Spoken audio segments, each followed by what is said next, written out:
রাসূল সাল্লাল্লাহু আলাইহি ওয়াসাল্লাম বলেছেন লা রাহবানিয়াতা ফিল ইসলাম, ইসলামের মধ্যে বৈরাগ্যবাদী নেই।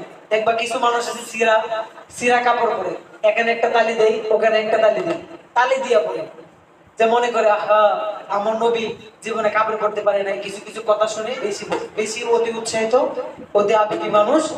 দেখবা টুপি টুপি পরে, সিরা টুপি, আর এমন কাপড় পরে, সাদা কাপড়ের মধ্যে তিলা পড়তে পড়তে এটা সাদা ছিল না কালো ছিল বোঝা যায় না।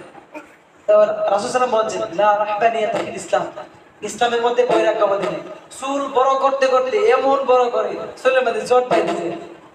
সারা বছরে এমন পীর আছে কিছু সারা বছরে একবার গোসল করে, আর গোসল করার পরে পানিটা মাটির মধ্যে পানি যাইতে পারে না। যত মুরিদ থেকে সব মুরিদ ওর পানি খায় ফেলে, যে বরকতের পানি। সারা বছরে একবার গোসল করে, তাও ওই পানি মাটির মধ্যে পড়ে না, যা পানি গড়ায় পড়ে সব মুরিদেরা খায় ফেলে। বুঝতে পারছো? তো এই বৈরাগ্যবাদী ইসলাম সাপোর্ট করে না। আবার ইসলাম অতিরঞ্জিত কোনো সাপোর্ট করে না। আমার দুইটা চারটা কাপড় আছে, ধরো চারটা পাঞ্জাবি আছে, আমার জন্য এটাই যথেষ্ট।